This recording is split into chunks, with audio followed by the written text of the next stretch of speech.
Hola y bienvenidos a Colombia, a beautiful country situated on the northwest side of the South American continent.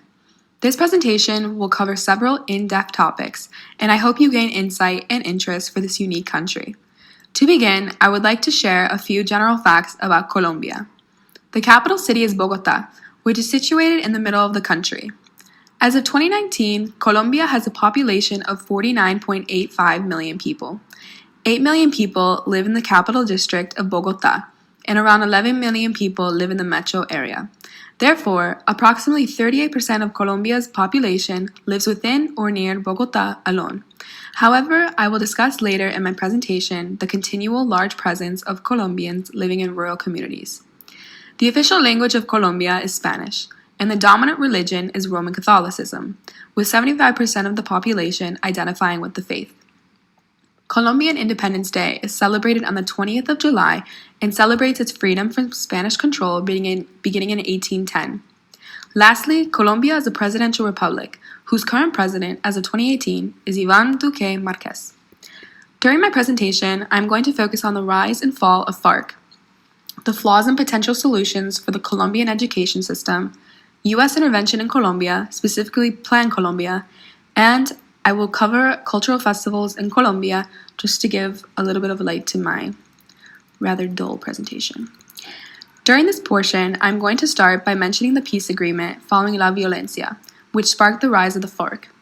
To start, there will not be this many words on these slides, info slides. I copy and pasted my research from my case studies on here to make my bullet point making process a little bit easier on me, but I can assure you there won't be this many words on the slides. I will explain the effects this agreement had on the rural population of Colombia, the peace agreement made after La Violencia. I will highlight the initial intention for developing the FARC and what it eventually evolved into. I will explain the relationship between the Colombian government and the FARC. I will mention the 2016 referendum, which was a peace negotiation between the Colombian government and the FARC. And I will mention the actual reality of today, the situation today in Colombia. And to continue, I would like to mention a little bit about the Colombian education system. I am a passionate advocate for providing universal access to quality education and found that the Colombian education system needs reform. I will start off by presenting the current situation the system faces and why it is failing. Rural communities are getting the short end of the stick. Teachers and students are not motivated. Many teachers in rural schools are not highly qualified. Many only possess a secondary school degree. Rural schools lack resources and suffer from poor infrastructure in comparison with urban schools in larger cities such as Bogota, Medellin, and Barranquilla. And I would say it's also publicly known that geography is a large issue. It's harder for the government to reach out to these rural communities to provide resources. It's not an excuse, but it is a challenge that the Colombian government faces. And we also see this in the United States as well. And with this slide as well, I would like to offer a couple solutions. I would like to see the training and the more opportunities for more schooling to the teachers. I would like to see I would like to respect teaching as a valuable profession, and I would like to see the government fairly distribute funds to rural communities to maintain their schools, specifically the infrastructure. And I would also like to see the motivation of students, the empowerment of students, and I would like to see basically small incentives being provided in order to encourage them so that they don't drop out. That happens to be a really big problem in countries, in rural communities, because they don't see a point in going to school. And I'm going to add a video of an NGO or something about UNICEF where they have gone in and tried to help these communities. I would like to offer or show a video that offers an example of this support and a potential solution for the problem. And overall, a quality education is a key tool that allows individuals to develop their own identities, free from outside influences, and provides more opportunities and should therefore be equally accessible to all Colombians. And in this slide, I'm going to add, like I said before, a video covering a component of the Colombian education system.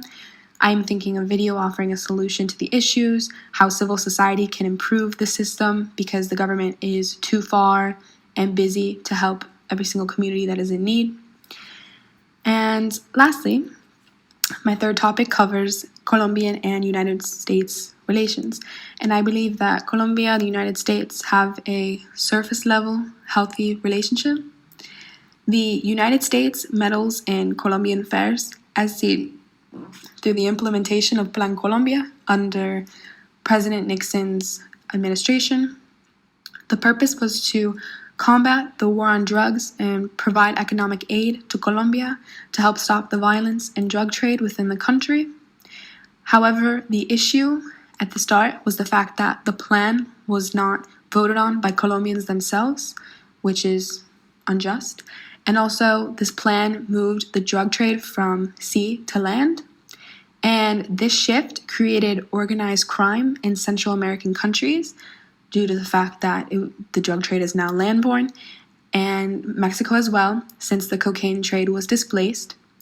And since the plan has been put into effect, illegal mining has increased within Colombia, the environment has been negatively affected, human rights violations arose, there has been an increased number of murders by the army, and the number of victims suffering from violence spiked drastically. And in 2016, there was a referendum that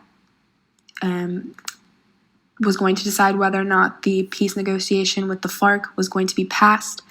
And in the grand scheme of the situation, the U.S. has seen a decrease in seaborne cocaine trade, so they've had to worry a lot less about it. However, the effect is the fact that Colombia has increased domestic violence, as does Central American countries. The cocaine trade has also not decreased within Colombia either, so Plan Colombia criticism would be that it is indeed ineffective. Colombia, however, should not be avoided, but rather appreciated as a country saturated with culture and energy. So, to lighten up my presentation, I will add video or several videos about the research that I've found about the cultural festivals in celebrating Colombia. A lot of people associate Colombia with the cocaine trade, and this is seen through the program Narcos, but I want to break a little bit of that cultural ignorance and expose the good side to Colombia, because there is always a good side to a bad situation, I guess you could say. And this case study component has provided me with a lot of insight in respect to Colombian affairs and culture. Colombia is a very progressive country. The negotiations with FARC back in 2016 are seen as a very positive step in hopes to stop the violence in Colombia. And the education system, although it is broken, it is more effective than before. More quality education is offered in urban areas, but I would, like I said before, like to see a better outreach to the rural communities as well, because everyone deserves access to quality education. Yet, Colombia does still have a lot of work to do. Educational reforms reaching these communities need to be implemented, as well as further rights for farmers, because that's the whole reason FARC developed, was due to this inequality in land distribution.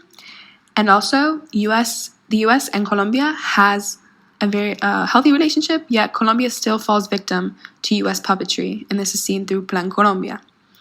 Overall, I chose Colombia because I am passionate about human rights, specifically education rights, and I realize Colombia still needs a lot of help reaching rural schools. I hope to develop my own NGO that provides access to quality education for individuals living in rural communities of Colombia, children, youth, and adults. This case study project, therefore, allowed me the opportunity to familiarize myself more with not only the issues Colombia faces in respect to their education system, but also the Colombian government's treatment of violence and relations with the United States.